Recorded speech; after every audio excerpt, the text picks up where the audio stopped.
736 to have your say on the phones. Glenn is with us from Broadmeadows, who wants to change up the topic a little bit. Glenn, it's good to have you on the program. What are your thoughts? Yeah, I just wanted to comment on the Manly Sea Eagles pressuring players to wear a jersey that goes against many of their religious beliefs. To me, it's a form of workplace bullying. And right now, we've got the Manly players who have refused being attacked online for their religious beliefs. To me, when you sign up to play NRL, you're not signing up to wear a gay pride jersey and to do that sort of activism. And many of them can't do it because, for example, if you're a Muslim or if you're a Jehovah's Witness, that goes against your religious beliefs.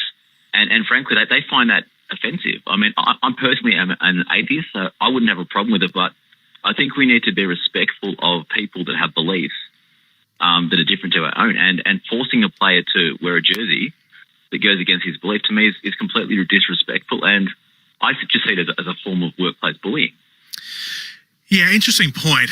Workplace bullying, I don't know if that's fair, if that's your point. I don't know if I'd go as far to label it like that, but I definitely did think about this today and thought, well, while normally I'm all in favour and I'm happy to see any form of gay pride or LGBTQ plus representation in sport, because it is important, because that community has been marginalised. It feels like they've been marginalised for so long in the sports community, and any form of inclusiveness for that community is I don't have any problem with it at all. It should be welcomed, but it is also a fine line to balance on, isn't it? When you've got people who have religious beliefs who, it might be in conflicts with the other community, those sorts of rights, and you've got all of them mixed up in a sports club or in a league.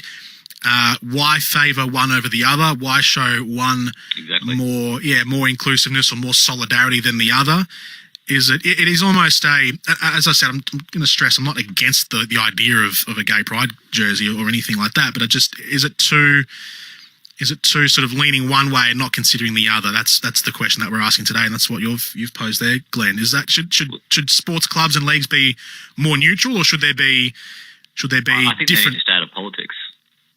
Yeah, that's my view. That they should stay out of politics, and because right now on the weekend, the people being excluded are the Muslims, the Jehovah's Witness, and the other religions that find that jersey offensive. So because of their religious belief, they now cannot play rugby league for Manly. And what about not just them, but what about the supporters that have these religious beliefs? It's completely disrespectful to them.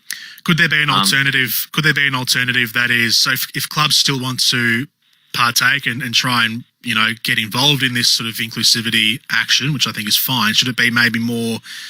Should they have done it in a different way? So maybe not regarding the players on the field and things that they have to wear or do, but maybe just things at the game, maybe a game day function or something like that. To me, we just need to treat everyone equal. It doesn't matter what your religion is, what your sexual preference is, but to be having a jersey that some players are finding offensive and are being that. What about the players who, and I'm sure there's plenty of them in the NRL, who have these religious beliefs, but they're on the fringe. Imagine if you're uncontracted for next year, you're in and out of the team. If you say no to this could be the thing that means you don't get your contract renewed. So I'm sure there's players in that boat who are wearing similar jerseys. They don't believe the message. It's going against what they've been taught in their religious beliefs. But because of pressure to hold on to their job, they have to wear this jersey that they frankly find offensive. Yeah. I feel that's really wrong. Yeah, I think that's a measured point. I think you've made your point very well, Glenn. I don't disagree with you. Yeah, I'll leave it at that. Thank you for your call. Thank you, Glenn from Broadmeadows. Yeah, I thought about this today and had a similar view. And again, I'm not against any. When I see rainbow flags or rainbow jerseys, I don't think against it. I'm not trying to downplay it, but you do have to consider as well that there are people in football clubs or sports clubs who might not be on board with that thing as well, and you have to accommodate for them too. It is a fine line to balance, and I guess it is a mix of, okay, how do we show our support for one, but then also show our support for the other when they might be conflicting? It's decisions that I'm not paid to make, but we're here to talk about it.